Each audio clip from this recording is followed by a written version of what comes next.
Are you fasting? Cause you Ramadan. There's something you should know about Al-Quds.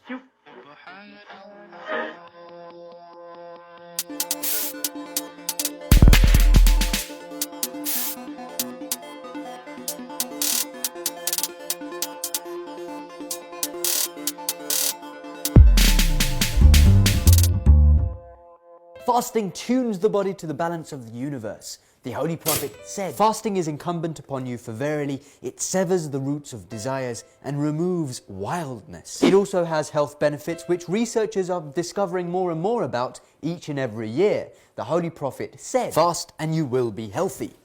Also, Imam al-Askari was asked, why is fasting prescribed? To which he replied, that the rich may experience the pain of hunger and bestow generosity thereby upon the poor. Fasting clearly has many wisdoms behind it, but there's one that we often overlook. Sheikh Mansour al-Lighai says there are 3 stages of fasting. The first, fasting of al-Sharia, jurisprudential fasting. And that's to refrain from what jurisprudentially must be refrained from, you know, like eating and drinking and The second, fasting al-Tariqa, the ethical fasting. And this comes from a famous hadith of Imam Jafar as-Sadiq, who says, when you fast, let your ears, your eyes, your hair, your skin, and all your body fast too.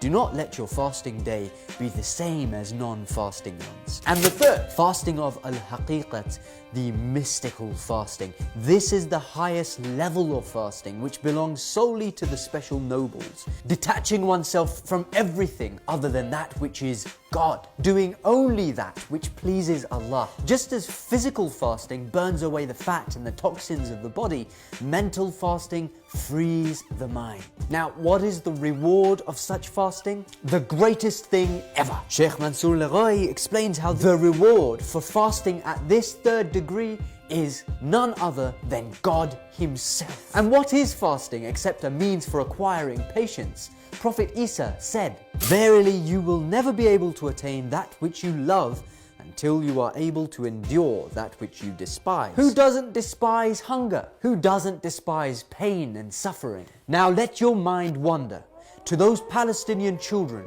who are hungry because of Israeli raid, who are constantly abused, murdered and oppressed by the despotic Israeli regime. Fasting is not only about refraining from food and drink. Allah, out of His mercy, has made fasting obligatory upon us so that we can recognize the hunger of others, so that our hearts may become soft to the cries of the oppressed, and that we might become patient in struggling against the oppressors.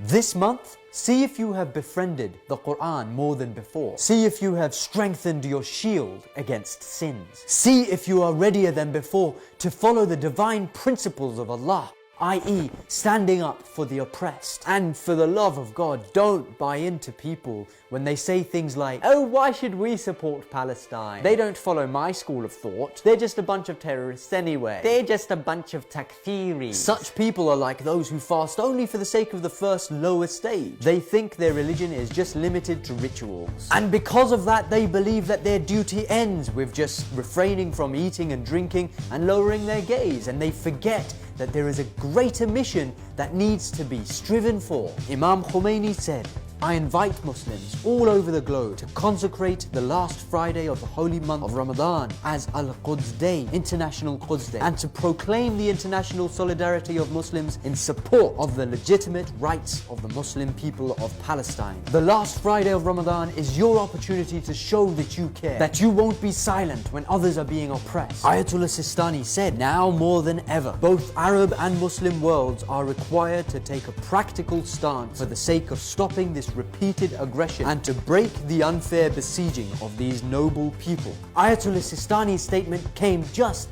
as Ayatollah Khamenei called on the Muslim world to defend the people of Gaza. This Ramadan, don't limit yourself to only ritualistic actions. Don't limit yourself to merely refraining from food. Don't limit yourself by allowing the shaitan to trick you into believing that Palestine can't be free. It will be. Go to the Al-Quds Day protest and show your solidarity. And remember that Imam Ali said, through patience are great things accomplished. Inshallah, we'll see you next fortnight after the Al-Quds Day protest.